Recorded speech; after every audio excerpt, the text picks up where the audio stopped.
Let's go! Bem-vindos a mais um episódio de Youth Pod.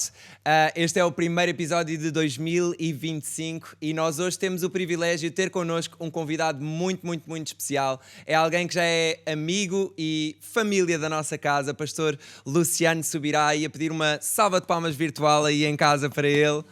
Que privilégio é tê-lo aqui. Nós tivemos o privilégio de ouvi-lo durante todo o domingo nas nossas 3 reuniões aqui no campus de Lisboa. Teve também no Porto, no nosso campus no Porto, e nós temos sido tão abençoados pelas suas palavras. Hoje foi um dia intenso aqui no campus de Lisboa. Nós estamos a gravar já a seguir à última reunião, então só deu tempo de respirar um bocadinho e estar aqui connosco. E a ideia deste podcast é mesmo que cada jovem e adolescente tenha uma experiência mais profunda com Deus e seja tudo aquilo que Deus os chamou para ser. E então nós vamos estar a falar sobre o tópico de avivamento, mas antes de irmos lá, nós temos uma rúbrica que é um clássico do nosso episódio, que nós perguntamos sempre ao nosso convidado: Youth Pod, alguma coisa? E o convidado, de acordo com aquilo que sentir no seu coração, pode responder. Vamos lá. Vamos lá? Alegria estar com vocês e participar dessa conversa e poder, de alguma forma, tentar inspirar o coração dessa moçada a buscar mais a Deus. Amém. Então, para começar, Youth pode dormir até ao meio-dia no sábado? Depende. Ok. Depende da hora que foi dormir, por quê? Ok. Eu, muitas vezes, com vigílias de oração, fim de semana, acordava mais tarde. Uau. Mas virar a noite só no entretenimento, quem já tem mais idade diz, segura a onda, dorme mais cedo, acorda mais cedo. Depois de uns anos, vocês vão agradecer. Ok, então só com vigília é que pode? É o prioritário, mas não é a única regra. Okay, mas tem que ouvir o pai e a mãe. Enquanto está dentro de casa, tem que seguir as regras. Mas, gente, sábado é sábado, né? Ok. Tem que ter algum extra, pelo menos. Se não for até o meio-dia, pelo menos um pouquinho mais tarde. Ok, boa. Outra pergunta. Youth pode ficar um livro pela metade, não ler todo? Não, isso é sacrilégio. Ok. Não importa o livro. eu costumo dizer que até livro ruim eu termino de ler, só para ter aquela sensação de uma obra acabada, finalizada. Né? Mas o problema é quando vira hábito. Tem gente que lê muito livro pela metade. E as metades dos livros não vão te ajudar tanto como ele inteiro. Por curiosidade, quantos livros é que já leu na vida? Honestamente, eu não sei. Mas me fizeram essa pergunta aos 18 anos. E na época eu fiz uma conta. Porque quando eu era ainda pré-adolescente, meu pai tirou televisão de casa. Na época a gente não tinha internet. Você imagina sem TV para matar qualquer adolescente de tédio, né? E ele dizia assim: vocês vão aprender a ler. Então a gente tinha que pegar um livro por semana na biblioteca da escola. No início era meio chato, mas depois a gente foi pegando o gosto na coisa. Só cristão ou qualquer tipo de livro? Leitura bíblica em casa era obrigação diária, mas ele fazia a gente ler de tudo. Né? Então, assim, o pegar na biblioteca da escola é porque a biblioteca em casa não era tão vasta, embora meu pai sempre investiu muito em literatura cristã. Então a gente meio que lia de tudo. Isso foi criando um hábito. A conta que a gente não fez é que o ano tem 52 semanas. Então, um livro por semana eram mais de 50 livros por ano. E a conta que eu não fiz, o que é que isso seria ao longo dos anos. Eu lembro que aos 18 anos de idade, eu fiz alguns meses só de escola bíblica, e um dia o diretor da escola me chama para uma conversa e diz assim: olha, eu nunca ouvi que isso tenha acontecido em lugar nenhum. Eu, particularmente, nunca fiz isso, não sei se um dia eu vou fazer de novo. Mas ele olhou para mim e falou: olha, é evidente que você estava se preparando há muito tempo antes de chegar aqui. Né? Ele falou: eu vejo você o tempo todo, chegada, intervalo das aulas, saída, você está ministrando todo mundo, esse povo vai te ouvir onde você prega. Ele me botou para dar algumas aulas, como se fosse um programa com alunos, eu não sabia que ele estava me testando. Né? E, para encurtar a história, ele me tirou de aluno e me botou para dar aula. Eu ajudei a formar minha classe, não tenho diploma. Né? Mas eu atribuo isso ao tempo de leitura. Porque aos 15 anos de idade foi quando eu fui batizado do Espírito Santo e o coração ferveu para Deus. Eu queria servir a Deus e nenhuma escola de ministério, instituto bíblico, seminário, fosse o nome que tivesse, aceitava alunos com menos de 18 anos. Então eu com 15 anos de idade, eu fico pensando, cara, eu tenho que esperar 3 anos para estudar mais uns anos. Era muito tempo, mas eu pensei, não vou esperar sentado. Já tinha esse hábito de ler bastante. Aí foi quando eu ataquei a biblioteca do meu pai. Aí eu praticamente só lia conteúdo cristão essa época. Né? Então comecei a devorar aqueles materiais todos. Então, quando de fato eu fui para o Instituto Bíblico, o que eles estavam ensinando lá era tudo matéria que eu estava muito já familiarizado. Mas eu queria seguir todo o protocolo. E aí foi nessa época quando os alunos souberam da história, né? Um deles me procura e falou, cara, mas quantos livros você leu? Eu falei, eu sei lá. Ele falou, mas você nunca parou para pensar? Eu falei, não. Mas depois da conversa eu fiquei... Aí eu comecei a fazer a conta de um livro por semana, daquele período. Aqueles extras que eu sabia que eu tinha lido, fui na biblioteca do meu pai e comecei a contar. Aos 18 anos eu tinha lido mais de 400 livros. Então, assim, honestamente, eu não sei. Tem ano que eu não leio tanto, né? Por exemplo, alguns anos atrás, quando estava escrevendo o material sobre jejum, eu escrevi um livro em 40 dias. Escrevi um livro sobre jejum em jejum. Foi uma experiência incrível. E assim, eu li muita coisa, né? E depois, como foi o período rápido, eu fiquei olhando e falei, mas eu li tudo isso? Porque eu acho que eu li em torno de uns 15 a 18 livros como material de consulta enquanto escrevi o meu. Né? Mas assim, eu estava num período de férias, entre aspas, que eu tirei para jejuar e escrever. Então, eu chegava a ficar, às vezes, 18 horas entre estudar e escrever e antes de ir dormir. Mas isso, assim, não é regra. Eu já li a Bíblia 2 vezes, de capa a capa, num mês. Uma delas em 9 dias. Mas, assim, fiz uma vez na vida. E, às vezes, o povo conta isso como se a gente fizesse sempre. Então, quer deixar claro que não é esse ritmo. Mas a leitura, para mim, ela é algo que eu particularmente aprendi a gostar e me enriquece. Uau. Né? Às vezes você pega um tema que o cara levou a vida inteira estudando aquilo e te entrega tudo assim de mão beijada. Então hoje a gente pode acumular conhecimento mais depressa. Né? Eu acho que para a nova geração, que é a turma das telas, vou dizer, vale a pena vocês lerem e de vez em quando eu vou falar, eu não sou bom. Eu falo, ó, tem que treinar, só fica bom treinando. Quanto mais faz, melhor fica. Yeah. Uau, só este bocadinho de podcast já valeu a pena. Por curiosidade também, quantos livros é que já escreveu? Até agora, 24. 24, ok. Publicado. Tem um para ser publicado já pronto. Então, estamos quase em 25. Uau. E uma pergunta, qual é que foi o que demorou menos tempo a escrever e qual é que foi o que demorou mais tempo a escrever? O que demorou mais tempo, vou começar por ele, Graça Transformadora. Foram mais de 5 anos. Trabalhando esse material. Eu tenho um outro material que estou escrevendo que vai ganhar desse. Eu comecei em 2019, já são 7 anos e eu não terminei ainda. Mas são materiais mais de ordem teológica. Os 2 assuntos eu tive que fazer pesquisa desde a época dos pais da igreja, então é algo muito tempo. O mais rápido tinha sido A Cultura do Jejum, que eu escrevi em 40 dias, 270 páginas. Mas eu bati esse recorde. Janeiro de 2024, eu estava literalmente trancado por um período de oração e jejum, e Deus me deu um desenho de um livro, e eu escrevi mais de 300 páginas em 10 dias. Mas essa experiência eu queria aproveitar e falar que foi uma aula prática que Deus me deu sobre descanso. Eu sempre fui hiperativo, né? Durante muito tempo eu tinha dificuldade com parar, dormir, tirar férias, eu dizia que era perda de tempo. Eu já tinha reformulado muito minha vida, mas quando eu fui para esse tempo de jejum, eu já estava 7 dias em jejum. Eu lembro que eu passei aqui por Portugal, porque eu estava indo para Israel. Não fiz alarde, né? Porque já estava em guerra. E era uma direção que eu tinha antes da guerra, eu mantive. Falei, vou orar e jejuar lá. E quando eu saí no voo daqui de Lisboa para Tel Aviv, na hora que eu entrei no avião, foi um parto embarcar. Essa é uma história que outra hora vale contar. Os caras dizem, o que você está indo fazer num país em guerra? Estou indo orar. Os caras te tratam de maluco, né? E pensando bem, é bem doido mesmo. Doideira. Mas quando eu entrei no avião, o Espírito Santo falou comigo, quando chegar lá, durante 3 dias, você não sai do quarto, não fala com ninguém, não beba água. Eu nunca tinha ficado mais de um dia sem água.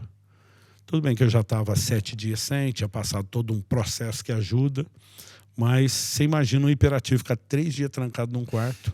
Sem falar com ninguém. Não tinha entretenimento, não falava com ninguém, não saía fazer nada, até exercício eu evitei fazer, porque eu pensei, vou transpirar, vai dar mais sede, eu não estou com água. Então, assim, o dia era muito comprido. Né? O tempo não passava. Né? Então, assim, eu dormia a hora que me desse sono, não tinha hora para acordar, ficava na cama até doer as costas. Né? Mas, assim, o dormia tempo... até ao meio-dia.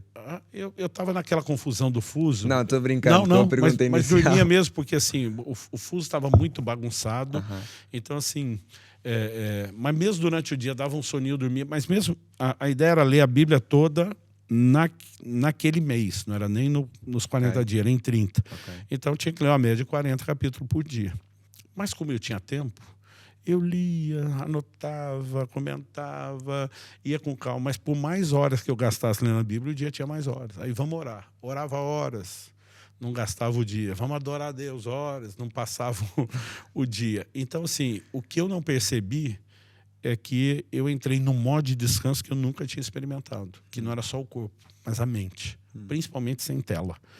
Depois de 3 dias, quando o Espírito Santo falou comigo, você vai voltar não só beber água, ele falou assim, eu quero te provar que o descanso não sabota a produtividade, ele empodera.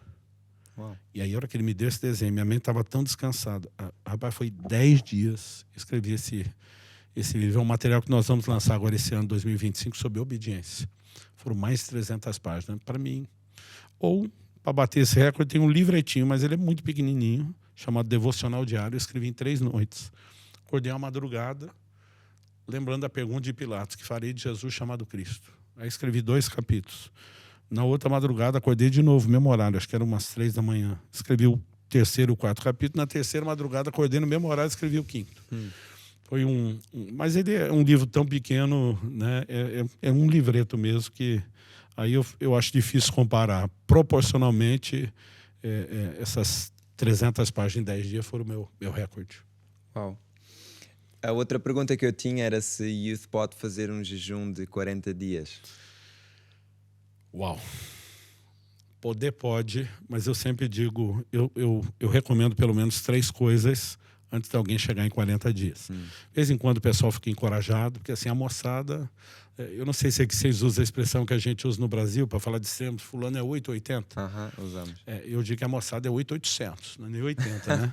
Então, assim, eu sempre fui desses de mergulhar de cabeça, vai com tudo para cima, mas eu comecei a jejuar aos 15 anos de idade. Minha primeira refeição, meu primeiro jejum, pulei uma refeição. Ainda eu e os amigos fizemos, enchemos a barriga de refrigerante com medo de desmaiar. A gente não sabia como era. Né? Depois, com o tempo, ok, vamos pular 2, vamos pular 3. Depois de fazer vários de um dia, eu comecei lentamente 2, 3. Aos 18 anos, eu já chegava a fazer jejuns de até 7 dias na água. Mas eu lembro que uma pessoa que falava muito sobre jejum na época, ela dizia assim, olha, não faça jejum prolongado sem direção de Deus. Então, por anos, eu tinha medo de passar dos 7. Eu lembro que uma vez eu quebrei um jejum de 7 com uma refeição e fiz mais 7. Mas eu não tive coragem de 14 direto.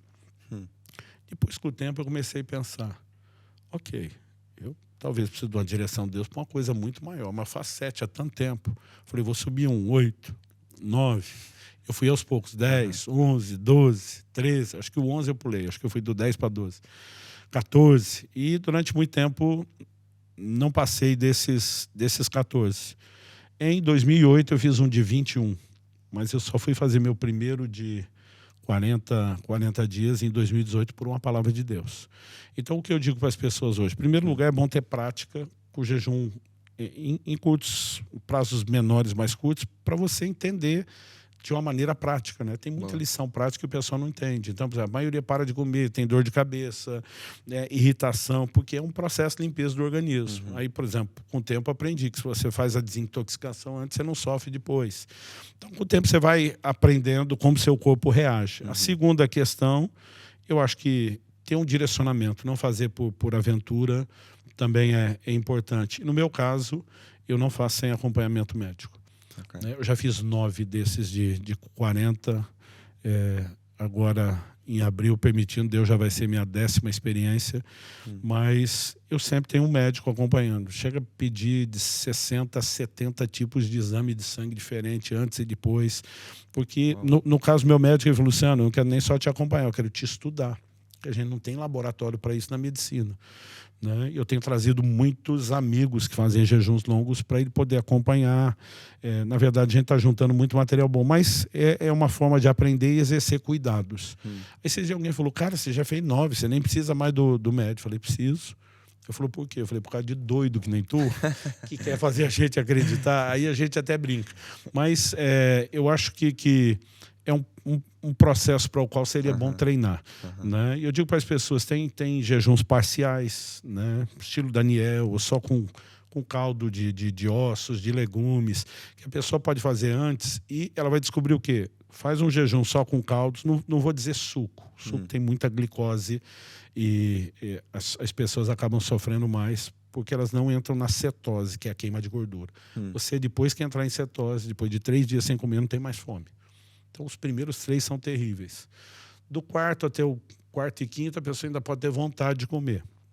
Depois disso, a maioria não tem fome, tem um senso de saciedade, mas se ela bebe um suco de laranja, por exemplo, tem um índice glicêmico alto, porque entrou a energia da glicose, seu corpo sai da cetose. Então, ele vai ter fome todo dia. Tem um amigo que ele fez 40 dias com um copo de suco de laranja por dia. E ele ainda veio falar para mim, cara, você é doido, sobrar 40 dias na água, eu fiz com suco de laranja, quase morri. Eu olhei para ele e falei, você fez o quê? Sumo da laranja? Ele falou, é. Eu falei, você tinha fome todo dia? Ele falou, tinha. Eu falei, o que você fez foi pior do que o meu. Ele, não. Quando eu expliquei para ele, ele falou, meu Deus, a gente é muito ignorante. Né? Mas, assim, eu digo para as pessoas, certos caldo de ossos, caldo de legumes, a pessoa vai perder exatamente o mesmo peso. Mas, no início, ajuda a treinar a mente. Porque meu primeiro de 40 parecia uma eternidade. Terminava nunca. Eu lembro com 6 dias, eu pensei, meu Deus, ainda falta 34. Eu já estava 31 dias sem comer. Um dia entrei na cozinha, abri a geladeira, a esposa entrou e falou, o que você está olhando aí? Eu falei, não faço a menor ideia. Ela falou, faz mais de um mês você não come. Eu falei, mas é o hábito. Eu estava lá aberto sem saber por que estava. Então, assim, a mente ela precisa ser treinada. Hoje, para mim, é um negócio tranquilo. Eu não conto. Tu não fala, quantos dias você está? Não sei. Eu não faço nem questão, porque senão parece ficar mais demorado. Certo, né? certo. Então, assim, mas poder pode, se tiver em condições de saúde, mas eu acho que deve ser um projeto a longo prazo, com bastante preparo. E a gente fala mais sobre isso em A Cultura do Jejum. Boa. Nosso livro. Boa, obrigado. Nós temos muitos adolescentes e jovens a ver este podcast e em Portugal nós temos experimentado um grande avivamento, tem sido profetizado sobre a nossa igreja, um aceleramento divino também. Então temos visto muitas coisas a acontecer, não só na nossa geração, mas nas gerações mais pequeninas, dos kids e das gerações mais velhas. Mas uma vez que este podcast também é para esta geração em específico, o que é que o Luciano aconselhava para uma geração que quer mais de Deus, quer continuar a ver um maior movimento do Espírito Santo no meio de nós? Que dicas práticas, tanto a nível pessoal como a nível coletivo, o que é que poderia aconselhar nesta fase? Vamos começar por algo, sejam radicais. É uma fase que, assim, ou a gente entra para valer no rio de Deus, ou daqui a pouco a gente se perde no processo. Então, assim, é cair para dentro mesmo, vamos buscar Deus com força. As experiências que a gente passa a ter, elas nem sempre vêm tão rápidas, não acontece toda hora, mas elas vão consolidando muito o relacionamento com Deus. Quanto mais eu via milagre, intervenção de Deus, resposta, né, à oração, mais empolgado ficava. Quanto mais empolgado eu ficava, mais eu orava, mais eu buscava Deus, mergulhava na palavra, mais coisa a gente via. Então, assim, é uma época da vida que eu acho que a gente tem que mesmo obedecer o que é o maior mandamento, que é buscar Deus todo o coração. Então, botar tudo, né, ali. Lembrando o seguinte, eu sei que é uma época para alguns de ansiedade, eles querem definir logo o que eu vou estudar, qual a minha profissão, onde eu vou me formar, com quem vou casar, né? E são preocupações legítimas. Mas, assim, quando a gente bota Deus em primeiro lugar, o que a gente vê Deus fazer é algo impressionante. Então, assim, eu olho para meus filhos, eles eram criticados pelos amigos, né? Dizer, cara, vocês não querem saber de namoro, de relacionamento? Dizer, não é que a gente não quer saber. A gente quer a hora certa do jeito de Deus. E até entender isso, nós vamos buscar Deus. Curioso que eles casaram antes do que a maioria de todos os amigos. Mesmo que não tivesse preocupado com aquilo, as coisas foram acontecendo de uma maneira muito interessante. Então, assim, eu vivi a mesma coisa. Acabei casando muito cedo e eu vi Deus dando, né, tudo aquilo que as pessoas às vezes preocupam tanto a ponto de não estar com ele, quando a gente prioriza, acaba vindo junto. É lógico que tinha que trabalhar, tinha que estudar, é uma época onde o coração fica dividido, mas essas coisas são importantes, né? Mas, assim, entrar em Deus com tudo, né? Uma época de relacionamentos são importantes, tem que ser vivido, tem que se socializar, né? O que eu diria para a nova geração? Menos entretenimento. Cuide um pouco com isso, né? Então, assim, às vezes os amigos reúnem, ok, vamos ver um filme, beleza, mas não precisa maratonar uma série inteira, todo mundo junto, porque tem coisas que você pode fazer sozinho e às vezes a gente acaba aproveitando menos. Certo. Eu sou de uma época onde a gente tinha menos conteúdo. Se quisesse assistir, não tinha tanta coisa para assistir, não era fácil, não tinha streaming, né? Tudo era mais caro. Então, eu acho que a gente errou menos, não foi porque a gente era melhor, não, era só por falta de oportunidade. Mas comparando hoje, eu vejo que isso acaba roubando as pessoas. Mas, ao mesmo tempo, a gente dizia, cara, tem que divertir.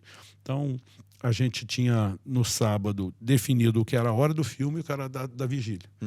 Né? A gente não deixava de ver filme porque ia orar, e não deixava de orar porque via filme. E não deixava de sair comer junto. Mesmo que a grana fosse curta e tivesse que comer o lanche mais barato. Então, eu costumo dizer para a moçada, gente, seja intenso, os relacionamentos, seja com Deus, com os amigos, com as pessoas. Né? É uma hora que vale a pena. Né? Não entre naquela inércia, no marasmo, nem espiritual, nem emocional. Não vale a pena. Boa. O pastor Luciano fala muito sobre disciplinas espirituais. Que disciplinas espirituais é que o pastor adotou quando era adolescente, jovem, que mudaram a sua vida para sempre e que hoje, ao olhar para trás, o pastor Luciano reconhece aquilo foi chave. Ok. A leitura bíblica já é o que a gente tinha e eu não sabia o impacto que isso teria ao longo do tempo, na mudança da mente, na fé. Né? Mas na adolescência, tão logo eu fui batizado no Espírito Santo, eu fui exposto ao ensino de um pregador norte-americano que ele movia muito em curas e milagres. E ele sempre começava a reunião dele, tinha louvor, adoração, nada. Esse cara já começava a dar a palavra de conhecimento, curar os enfermos. Eu nunca tinha visto cura de perto na minha vida, como eu via na reunião dele. Depois de uma meia hora, uma hora demonstrando o poder de Deus, eu sempre perguntava, quem quer ter o que eu tenho?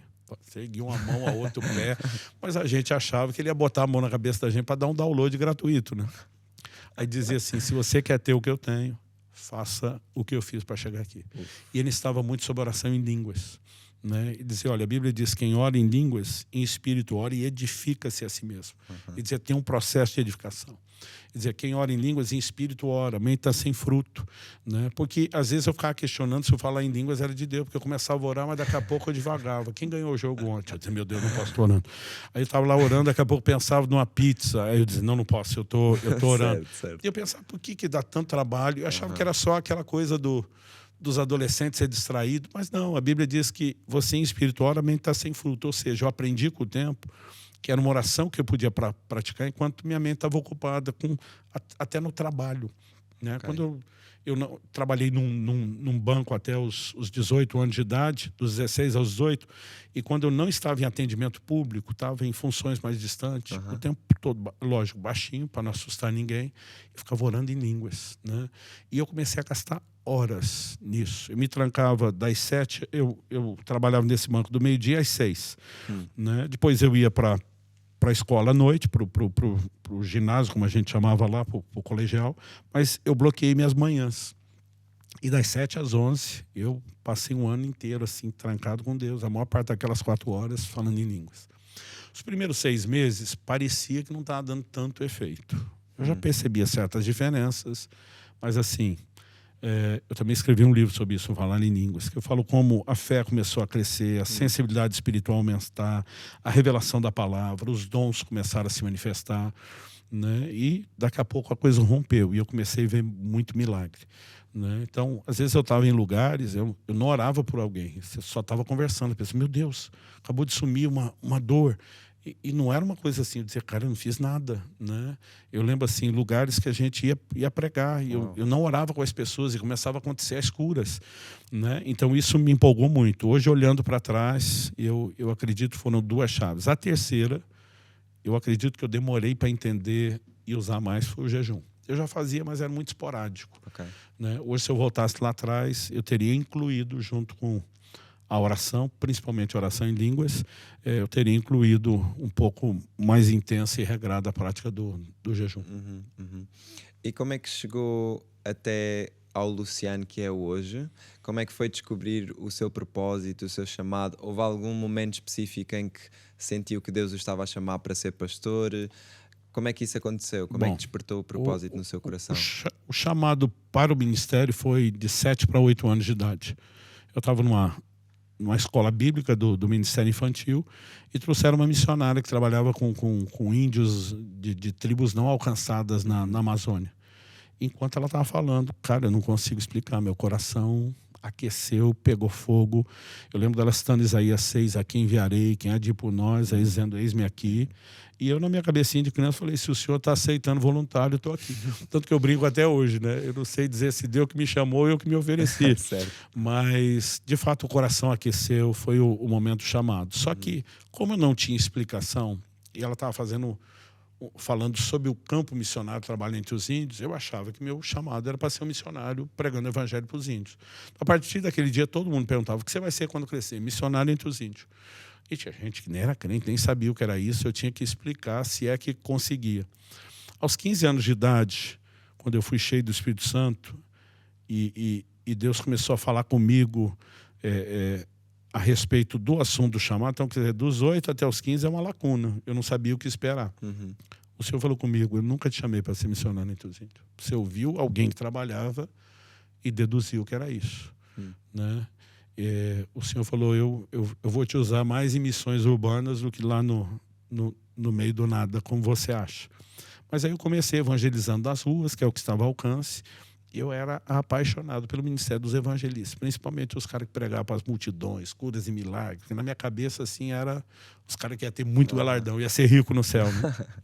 Depois, eu já estava perto dos meus 18 anos de idade, que o Senhor falou comigo, eu não te chamei para ser um evangelista.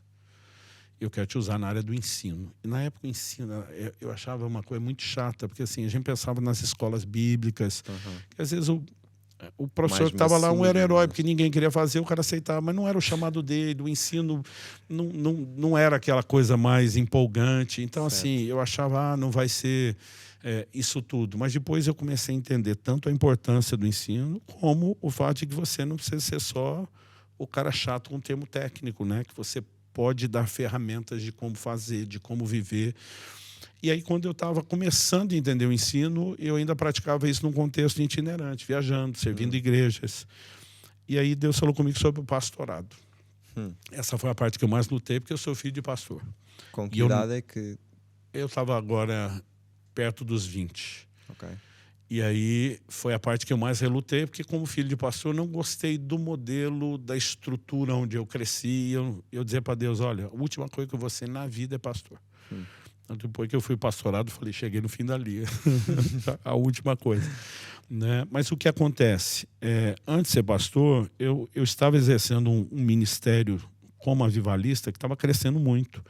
Aos 19 anos de idade, estou falando de 92, 93, 19, 20 anos de idade, eu já falava em ginásios lá no Brasil para 2, 3 mil pessoas.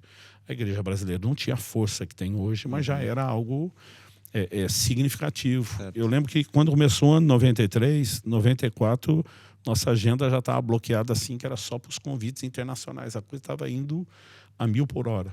Mas eu tive um acidente de carro em agosto de 93, que me gerou muita crise.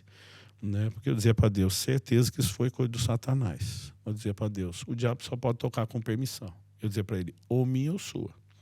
Nós dois sabemos que não foi. Eu falava, por que é que o Senhor permitiria? Aquilo me gerou muita crise. E foi só um bom tempo depois que Deus realmente me fez entender todo aquele desenho. O dia que eu estava sendo ordenado como pastor, eu já tinha relutado, cedido. Passei 11 meses em teste no pastorado, aí chegou o dia do reconhecimento. Um dos pastores, que foi um mentor para mim, quando impôs as mãos sobre mim para orar comigo, ele teve uma visão aberta de um anjo de Deus em pé do meu lado. Ele viu o anjo como você está me vendo. Ouviu o anjo como você está me ouvindo. E o anjo falou para ele, entre outras coisas, apontou para mim e falou assim, diga para ele que o acidente de carro que ele teve no ano passado foi, de fato, como ele diz nas orações dele, uma tentativa de Satanás contra a vida dele. Ele está certo quando fala isso. Mas o anjo falou assim, diga para ele por que Deus o permitiu. E o anjo disse assim, o ministério dele estava crescendo mais rápido do que a capacidade dele de se deixar ser tratado e trabalhado por Deus. E era só uma questão de tempo. O sucesso iria se transformar em fracasso. Ele ia sucumbir debaixo do peso de um ministério que ele não estava pronto para suportar. Então, hoje, minha maior mensagem à moçada é paciência, construa as coisas devagar. Não adianta tentar ir com muita sede, no sentido de buscar Deus, sim, mas de tentar realizar tudo. Nós precisamos de processos para que a gente... Antes de você construir um prédio grande, você tem que investir na fundação. Yeah. Né? E aí Deus me mostrou que eu não estava pronto. E aí aquele anjo falou sobre mim, para aquele pastor, apontando para mim, nos próximos anos Deus vai tratar profundamente com ele antes de liberá-lo para ele voltar a fazer o que ele foi chamado para fazer. E esse processo levou 25 anos de pastorado.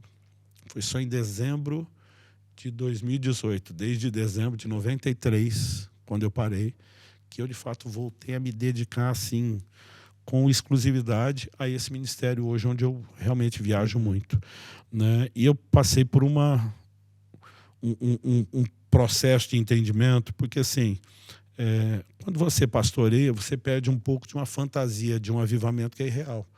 Né? Porque a gente crê no mover de Deus, mas a gente crê em pessoas que vão ter que ser frutíferas uma vida inteira, e não só o mês do avivamento, o ano, não, é uma vida inteira. Então, o pastorado, que era algo que eu não queria, hoje eu olho e falo, puxa, como isso me refinou para poder hoje ser mais prático, ajudando, né, as pessoas. Então, hoje o que eu mais falo sobre o chamado, Provérbios capítulo 4, verso 18, diz que a vereda do justo é como a luz da aurora. Vai brilhando mais e mais até ser dia perfeito. Então, o entendimento do que Deus quer não vem de uma vez. Deus disse para Abraão, vai para uma terra que eu te mostrarei. Então, enquanto você está no caminho, eu vou te mostrando. Né? Interessante que você também vai observar, Deus diz, sai da tua parentela, mas ele leva Ló junto. Ele era o homem que não podia ter filhos, que tinha uma frustração. Ele tem um sobrinho que perdeu o pai, está órfão. A gente lá no Brasil tem um ditado de juntou a fome com a vontade de comer. Né? Ele olha e diz, até largo todo mundo, mas esse menino vai junto. Enquanto ele não separou de Ló, Deus nunca mais deu outra direção para ele. O que eu aprendo com isso? Enquanto você não andar na revelação que você já tem, Deus não tem por que mostrar mais nada. Então, alguns de nós, além de não entender que a revelação é progressiva e vem aos poucos, às vezes a gente não caminhou nem no pouco que tem. E está esperando Deus mostrar o caminho inteiro. Né? Então, eu tenho aprendido que à medida que você vai caminhando, o entendimento começa a vir com mais clareza. Né? Mas ninguém vai descobrir tudo de uma vez, por vários motivos. Eu acho que Deus quer que a gente dependa dele, Ele quer nos preparar para cada etapa. Outro dia ele falou, pastor, mas é muito difícil. Eu falei, eu prefiro chamar de emocionante. O tempo todo você tem que descobrir a próxima fase do jogo, o que ele tem. Né? Então, assim, o chamado é muito pessoal, é muito individual. Até quem foi chamado para fazer a mesma coisa, às vezes pode executá-lo de formas diferentes. Pode ter tempos e estações diferentes. Então, quando tenho tempo, é uma coisa que eu gosto de conversar muito sobre essa questão de entender o propósito, de buscá-lo, mas é uma jornada de descoberta. E cada um vai ter que ir para Deus em oração mesmo e insistir até entender isso. Interessante o que o pastor Luciano estava a dizer de o avivamento não ser só um momento, mas nós fomos chamados a viver em avivamento, trazer o céu aqui à terra.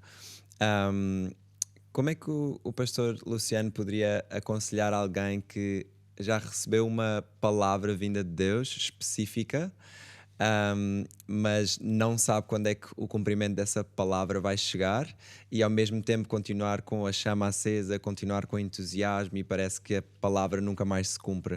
O que é que poderia encorajar essa pessoa? Paciência. A Bíblia fala muito, esperei com paciência no Senhor. Né? Parece, quando você olha o texto bíblico no hebraico, parece quase uma redundância. Esperei esperando no Senhor. A mesma palavra que é traduzida espera também é usada para paciência. Uma fala da espera em si, a outra fala da atitude durante o tempo da espera.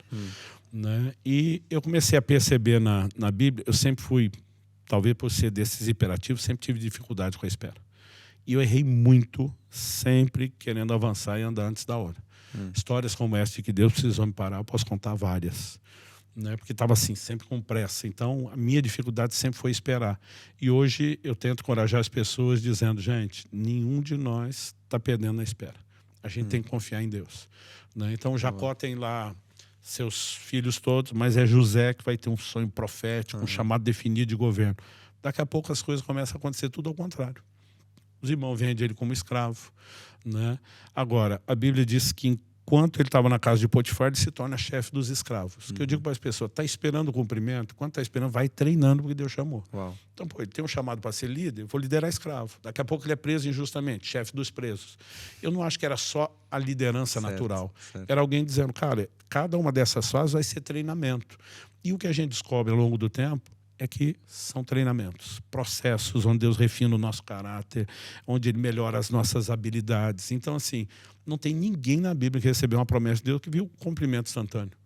E um dia eu fui protestar com Deus, eu falei, por que o senhor fala tanto tempo antes? Não dá para falar mais perto, para não deixar a gente ansioso? Mas, assim, o que eu tenho descoberto é que entre toda a promessa e o cumprimento, nesse intervalo de tempo no meio, Deus trabalha mais dentro de nós do que fora.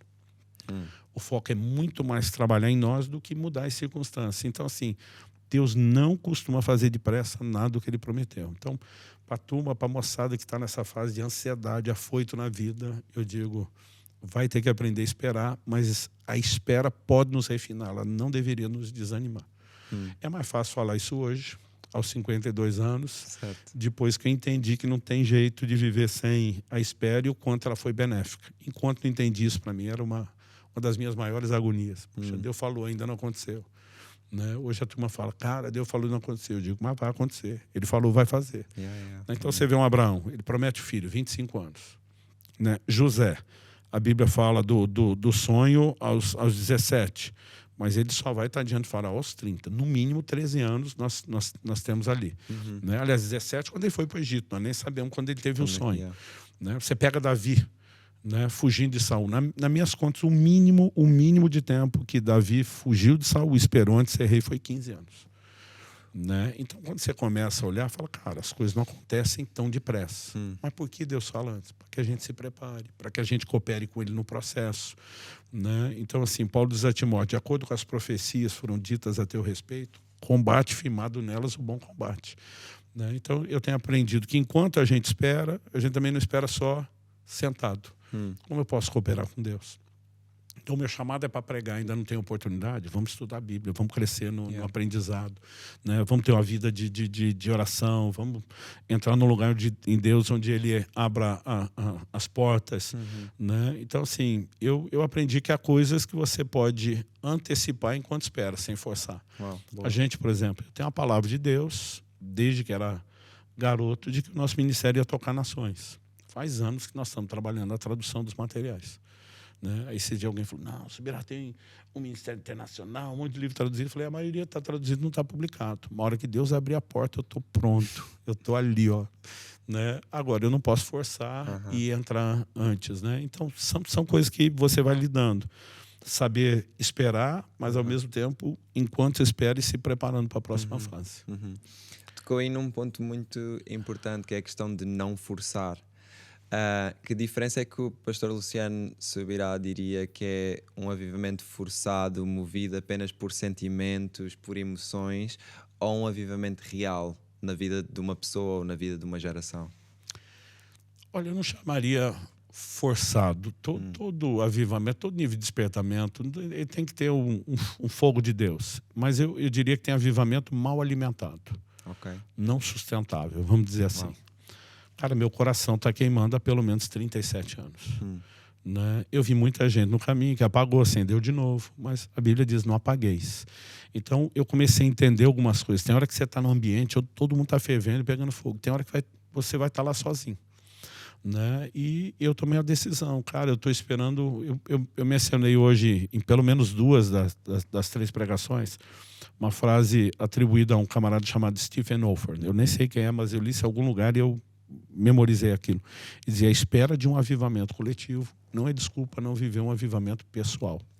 Então, é lógico, quando você tem um time grande orando, jejuando, eu tenho muita gente me acompanhando nesses jejuns, isso é que nem treinar junto, é mais empolgante do que sozinho. Então, qualquer coisa que você faça em conjunto, ótimo. Né? Mas assim, se eu não estiver acompanhando de treino, eu vou treinar do mesmo jeito. Eu vou sozinho, vou fazer o que tem que ser feito, eu posso estar viajando. E eu entendi que no plano espiritual é a mesma coisa. Se a gente tem companhia, aleluia, mas a gente não precisa depender. Porque alguns, na hora que não vê os outros, ele já começa a arrefecer, né? Esfriar o ritmo. Então, assim, a gente como ser humano, você vai ter um pouco de emoção no meio, a gente pode exagerar, né? Nesse processo de despertamento. E eu acho que tudo isso é parte, porque ninguém tem a obrigação de começar sabendo tudo, a gente tem que ser ensinável, né? Eu olho para trás, evidentemente, tem muita coisa que o Luciano de hoje diria por lá do início, aí, não precisa ser desse jeito. Né? Mas eu acho que o mais importante é essa coisa de alimentar devidamente. Então, se tem emoção, vai com emoção. Se não tem, vai sem.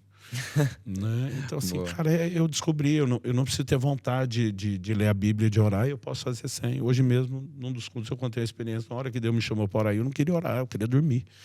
Né? Mas, assim, às vezes a obediência, ela é um ato de fé maior do que as pessoas imaginam, e pode nos levar a experiências incríveis. Mas, assim, eu posso virar à noite contando experiência, mas tem horas que você parece estar no deserto das experiências. Eu falo, está acontecendo, Deus ainda está comigo, porque eu não estou vendo nada, mas daqui a pouco começa tudo de novo. Você fala, não, ele sempre esteve ali. Né? Então, eu não chamaria tanto de forçado, mas mal alimentado, porque alguns deixam apagar o que não precisaria. Uau. Agora, eu era garoto e minha mãe dizia, uma brasa longe das outras costuma apagar. Né? Então, por mais que a gente não precise depender dos outros, quanto mais você puder estar com as pessoas que estão acesas, melhor. Né? Então, assim, a minha decisão é manter acesa mesmo quando ninguém tiver. Mas, assim, tem mais gente acesa. Eu estava recém cheio do Espírito Santo, eu vi alguém falar assim, ó, se você quer ser uma águia, ande com elas. Quer ser uma galinha, fique com elas.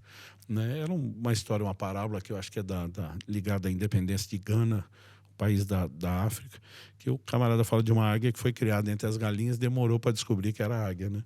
Então, eu dizia assim, cara, ande com as águias. Eu comecei a colar na turma que estava buscando a Deus. Isso me inspirou muito. Então, não vou negar que você está com as pessoas certas, te ajuda, com as erradas atrapalha. Mas tem que ter uma decisão de com ou sem os outros. A gente fazer a roda virar. Às vezes a palavra avivamento pode tornar-se tão grande, tão mística, tão geral ao mesmo tempo.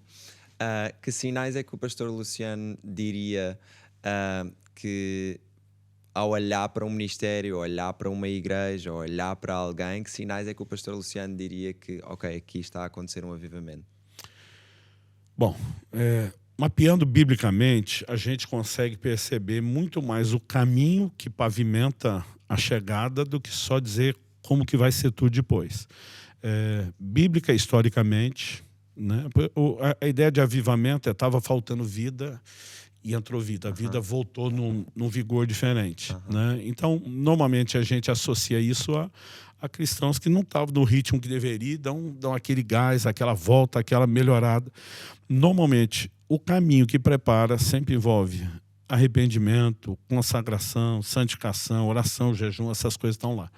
Depois começa, eu acho que é difícil dizer vai numa área só. Normalmente você vê que as pessoas que o coração está incendiado, o livro de Atos, elas contribuem de uma forma diferente. Eu acho que a nossa contribuição é um termômetro do quão aceso o coração está.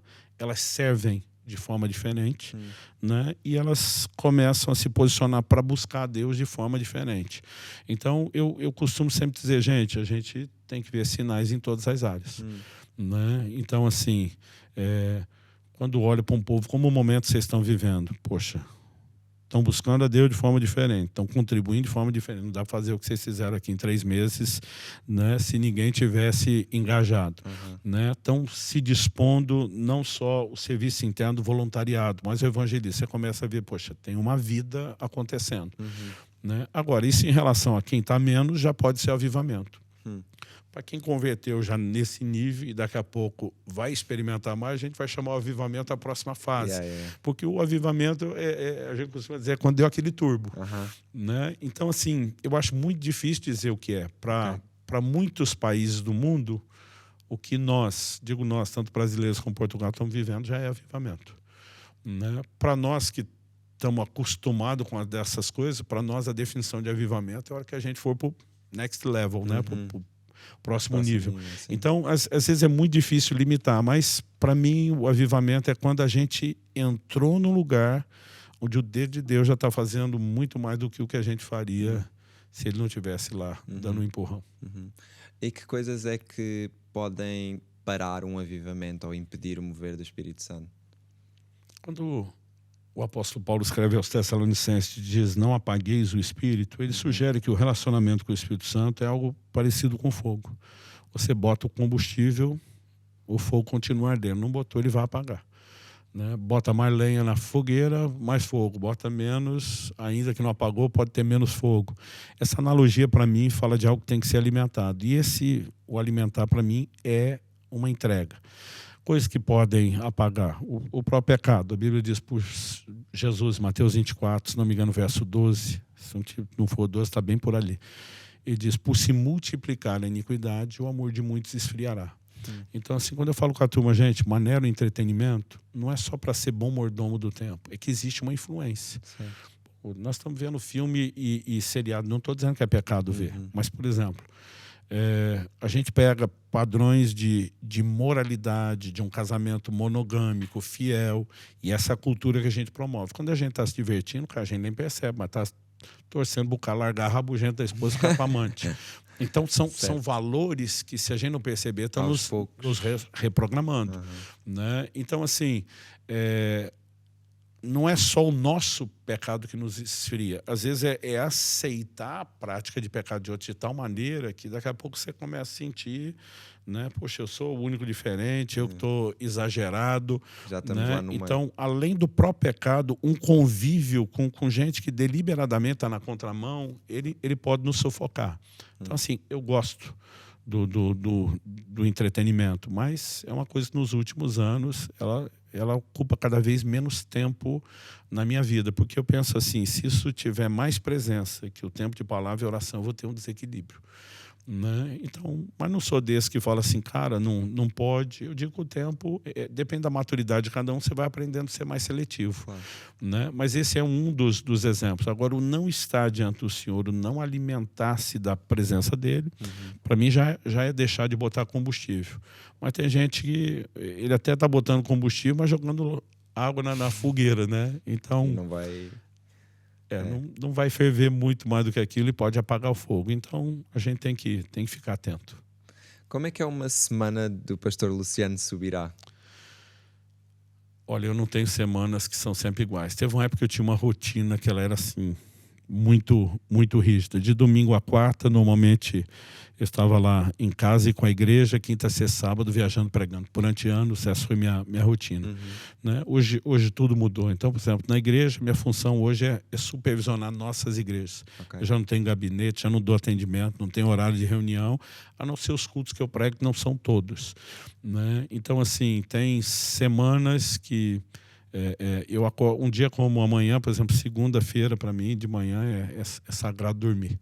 Né? Então, assim, até o horário de treino, depende de onde eu estou, o tipo de viagem que eu estou fazendo, devocional.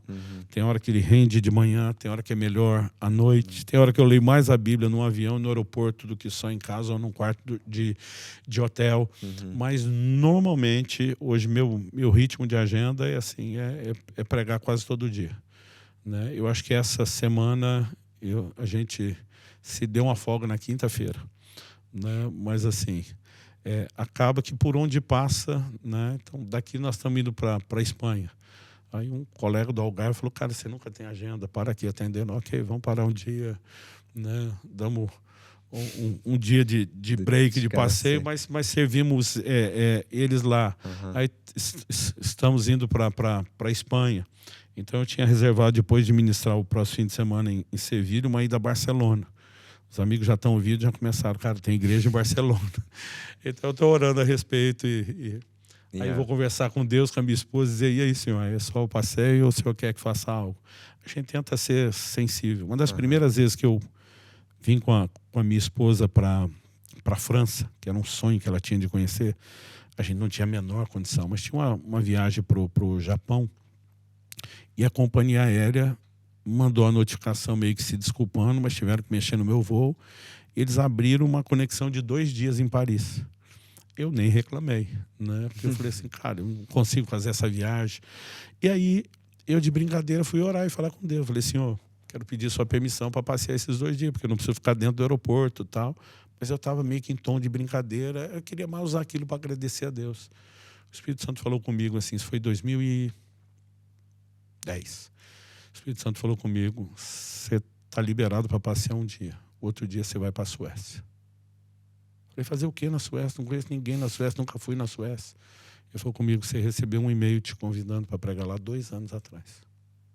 Falei, 2 anos? Eu nem me lembro disso. Aí fui na minha caixa de e-mail, coloquei Suécia, nada, Sweden no inglês, nada, Estocolmo, português, nada. Quando eu bati Estocolmo em inglês, apareceu um e-mail exatos 2 anos atrás. Um pastor me convidando para pregar. Aí o senhor disse, chegou a hora, responda a ele. Aí eu mandei um e-mail, o cara viu o cara na vida, não sabia quem era. Falei, tá de pé o convite? Ele falou, tá. Falei, eu tenho 1 dia da semana para passar aí. Né? Combinamos, ia servir o povo dele. Eu lembro que a viagem ia chegar 2 da tarde. Ele falou, nós fazemos um giro rápido para você conhecer Estocolmo, prega. Eu fiquei umas 2 horas na casa dele depois do culto, mal deu para dormir, a gente já teve que ir para o aeroporto e voltar. Eu lembro que minha esposa falou, onde nós vamos ficar hospedados? Eu falei, na casa de um estranho, que eu não sei quem é. Ela falou, se for um doido. Eu falei, fosse um doido, eu não mandava. Mas a gente já teve muita aventura, né, nesse sentido de obedecer a Deus, mas quase sempre essa coisa. Tem hora que a gente planeja uma coisa e nos dirige outra. Né? Mas tem sido uma vida de muita aventura. Prometi isso para minha esposa quando era solteiro. Okay. Se você não gosta de viajar, eu sou o cara errado. Eu não posso te garantir uma vida normal, mas eu te prometo, vai ter muita aventura. Isso, nós e nossos filhos, a gente fala demais dessas viagens, dessas coisas. Mas a gente conhece muito lugar enquanto está servindo, é abençoado pelo convívio, aprende com muita gente. Então, para mim, é algo diferente. Mas hoje é uma vida que a rotina é tentar manter ali tempo com Deus, escrever e produzir conteúdo, mesmo viajando enquanto prego, e manter o mínimo aí de uma alimentação saudável, sono e treino. Hoje isso para mim virou, os amigos falam, isso virou uma religião. Eu falo, não é uma, é parte da mesma. Eu descobri que está tudo lá na Bíblia. Ok. Boa. Pastor Luciano, obrigado por ter tirado deste tempo. Sei que já vem de um sábado, domingo, o dia todo também, e mesmo assim tirou este bocadinho para estar connosco e encorajar também a nossa geração a ir mais profundo, buscar mais a Deus, viver o sobrenatural, e queríamos honrá-lo mesmo por tudo aquilo que tem semeado. Nós acreditamos que não só agora está a colher, como vai continuar a colher. Amém. E também os seus filhos já estão a ver o fruto disso. Então, obrigado pelo seu legado, obrigado pela sua fidelidade, pela sua obediência também, pelo exemplo que é para todos nós. Eu gostava só de lhe pedir, antes de nós terminarmos, se podia orar por nós, pela nossa geração, pelo ministério. Sim. Queria falar uma coisinha antes, posso? Vocês têm um privilégio gigantesco. Eu sou da época que a gente participar de evento, tinha nada online. E assim, tudo era pouco, era longe, era distante, era caro. Né? Hoje a gente tem acesso a muito conteúdo maravilhoso. Então, assim, para aqueles que vão deixar um pouco o entretenimento, não quer dizer que você tem que largar tanto a tela. Mas dá para priorizar, né? Escutar um pouco mais, palavras, mensagens, ministrações que vão te ativar, vão te provocar, né? E atrás de ensino, né, bíblico, orientação. Então, assim, aproveitem essas ferramentas que vocês têm, que dinamizam, porque hoje o que tem de melhor no mundo está à nossa disposição. Né? Então, aproveitem isso. É meu último conselho. Mas vamos orar. Vamos. Pai, eu oro por cada um dos meus irmãos e irmãs que nos acompanham. E eu sei que no reino do Espírito não há distância, não há nada preso ao tempo. No momento em que estiverem sendo expostos a essa conversa, eu oro que o teu Espírito provoque muito mais do que aquilo que conversamos. O Senhor tem um plano e um propósito para cada um. Eu oro que o Senhor os desperte, não só nessa jornada de busca, mas também de compreensão, de encontrar respostas, as sinalizações ao longo do caminho. Amém. E que haja sempre entrega, rendição, dedicação ao Senhor. Eu oro na vida de cada um, por um tempo de uma comunhão mais profunda com o Senhor, mas também de experiências novas e maiores, que te glorifique e que também incendeie não apenas o coração, mas também as emoções deles. Usa o Senhor como nova geração para proclamar a tua palavra, para incendiar a muitos outros. Nós clamamos em nome de Jesus. Amém. Amém, amém, amém. Amém. Obrigado, Pastor Luciano, mais uma vez por ter estado connosco. Obrigado a ti que assististe a mais um episódio, o primeiro episódio de YouthPod de 2025. Se ainda não subscreveste o canal, por que não subscreveres e ficares atento aos próximos episódios, e por que não também vires ao próximo Encounter Fest 2025 vai acontecer no dia 21 e 22. Vem estar connosco, vem ter um encontro com Deus e vem experimentar também o avivamento que nós estamos a experimentar aqui na Hillsong Portugal. Ei, segue-nos nas páginas do Instagram, estamos aqui para ser teus amigos, estamos aqui para te servir. Fica connosco. Tchau, tchau.